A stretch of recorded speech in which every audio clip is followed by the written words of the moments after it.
Hi guys, today we're going to talk about Sonic at the Olympic Games. Sit tight. Let's start. Since its late 2007 debut, you could say it's been an expectation for Mario and Sonic the Hedgehog to join universes and traditionally compete against one another in the Olympic Games and Winter Olympic Games. Since spanning over multiple video games on various home consoles and handhelds, coinciding with the real-life Olympic events for the world to watch. The Tokyo 2020 Olympics were no exception for these famous video game mascots, with a Nintendo Switch game released November 2019. However, in a first for the series, a mobile companion title was released alongside the Tokyo Games in May of 2020, but only featuring characters from the Sonic the Hedgehog series. So, how does a Sonic-only Olympic Games title hold up compared to the normal games? Surprisingly addictive, even with some issues along the way. Sonic at the Olympic Games, Tokyo 2020, begins with Dr. Eggman scheming to take over Tokyo during the Olympics for world domination. Naturally, it's up to Sonic and friends to take him down whilst competing in the games, whether that be against friends or any of Eggman's minions, to stop you on your way.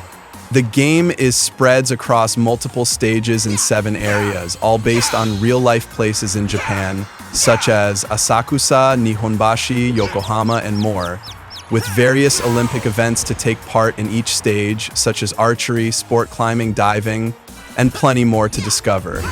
There are roughly up to 20+ stages in each area, with a boss fight or 2 in each one eventually awaiting you for battle.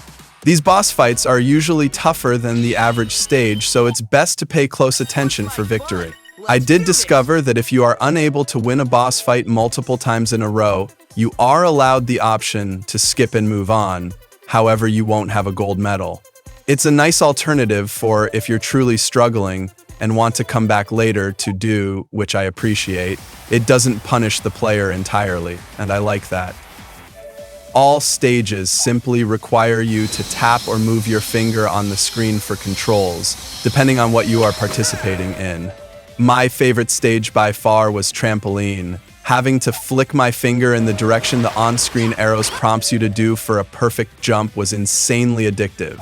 It's extremely fun and satisfying that I even went for first place in the worldwide rankings on multiple occasions. While most are fun, such as sport climbing and diving being other examples, some are utterly awful. Badminton is just plain bad, and I never ever got a good sense of how to play this one, even with instructions on what to do. Despite tapping and hitting the shuttlecock as good as I could, somehow I'd miss at times, and the CPU would get a perfect shot and instantly result in a loss for myself. Javelin also wasn't terribly fun either, with the Shadow the Hedgehog boss fight towards the end, requiring you to have perfect precision and a great eye in order to get the gold. These two could have had more time to be worked on, but more so badminton than anything else. I even felt discouraged to keep playing on whenever a stage in each area was a badminton challenge. These two may be awful, but the rest are fun and should not stop you from trying the game out. The winning stages also earn you collectibles such as badges, titles, and flag stamps that you can show off to players you connect with on your profile if you're into that sort of thing. Connecting with people allows you to show off scores with one another and pit against each other for worldwide rankings, which is great for testing your skill with others around the world. While Sonic is initially the only playable character to partake in a sporting event, once completed, you are then able to pick another character to replay the stage, given if you have progressed further enough in the story to have unlocked other characters, and by also earning TP, technical points I'm assuming, and spirits after each stage is completed. TP and spirits are used to help unlock characters in events specific only to them, whereas Sonic is available in every stage and participates in all sports. It's a great way to play more of what you love and to earn more collectibles for replay value, and earning TP and spirits felt fair and enjoyable. I didn't feel as if I needed to grind unnecessarily for hours on end to unlock others, and this gave me more incentive to keep on playing. I'm mostly happy regarding the roster of characters to select. However, some fan favorites appear in story text-based cutscenes that aren't playable at all, and this just sucks. Cream the Rabbit is in the game, but she's not playable, yet Zavok and Zaz are. Two of my personally most annoying Zeddy to encounter from 2013, Sonic Lost World. I'm not sure why Cream gets sidelined hard because it's no secret she is a liked character within the fandom, but it's quite annoying when boring characters like the Zeddy keep making appearances in the series. As a huge Sonic fan, I hope this gets changed in future games, allowing for more fan favorites to be around again, whether that be mobile or home console Sonic games. Take it from me, Sonic Team, the Zeddy are boring, and Zavok in particular poses no threat whatsoever. Ditch them, you'll thank me later. Characters also have individual stats special to them that may help them stand out better in certain events. Sonic may be more suitable for hurdles given his insane speed, but when it comes to BMX, Silver the Hedgehog may be preferable as he has better handling than Sonic.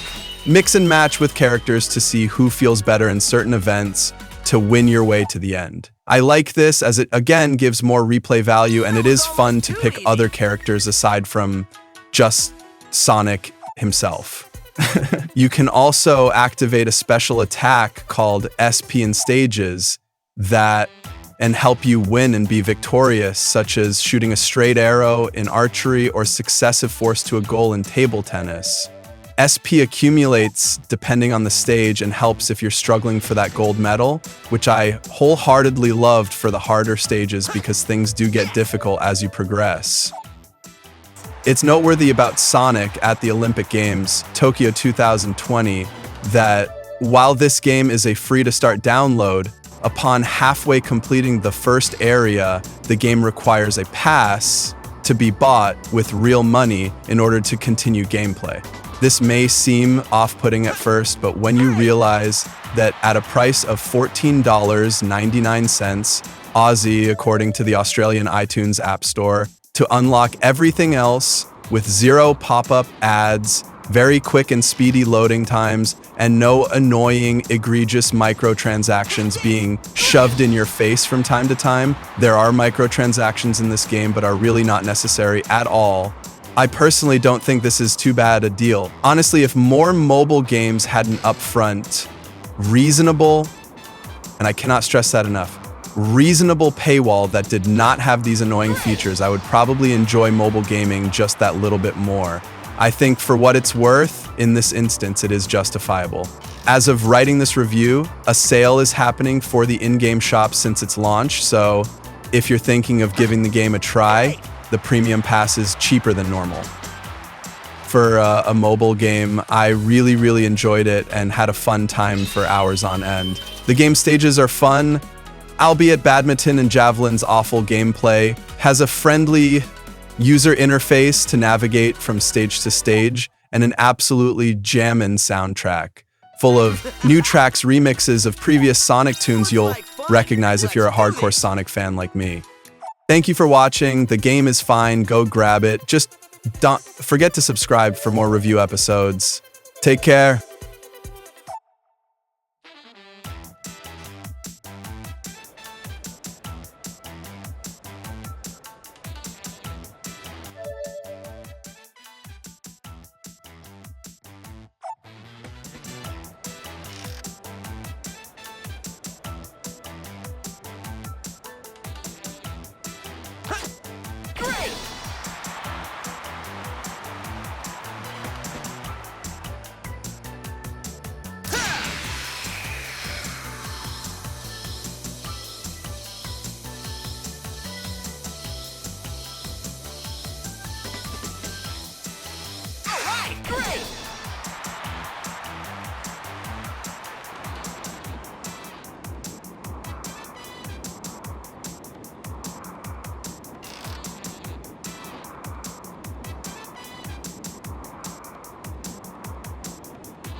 Whoa!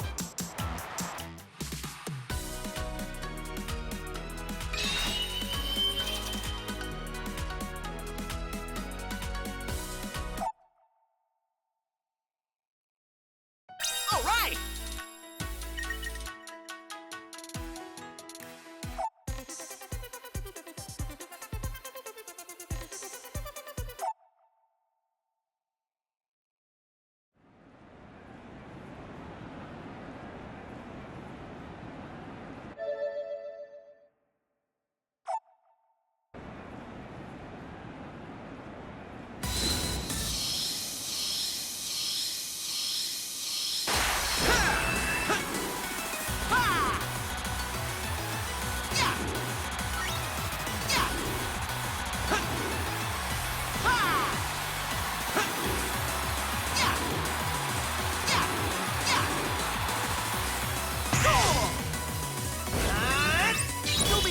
from me again.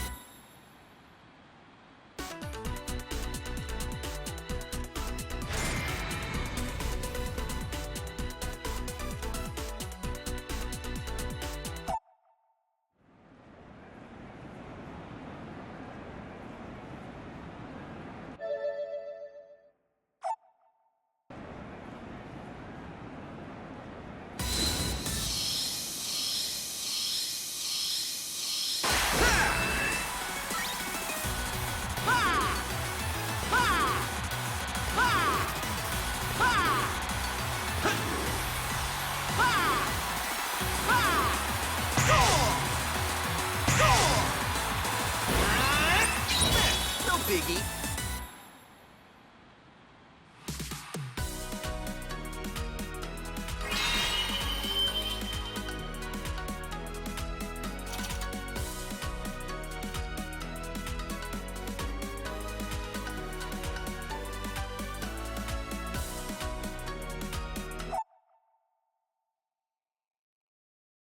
Looks like fun. Let's do this.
No biggie.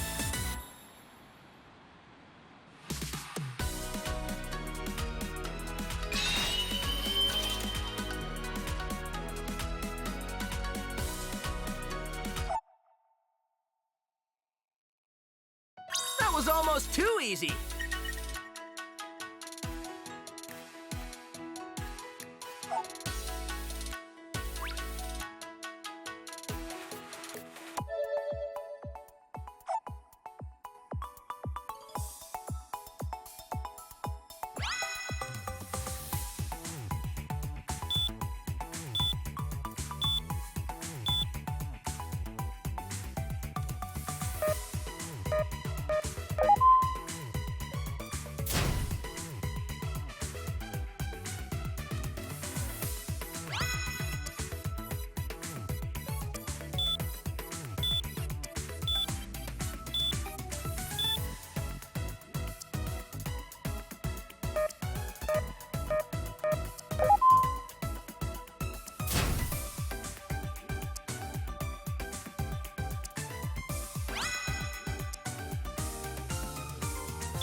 Looks like fun. Let's do this.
like fun. Let's do this.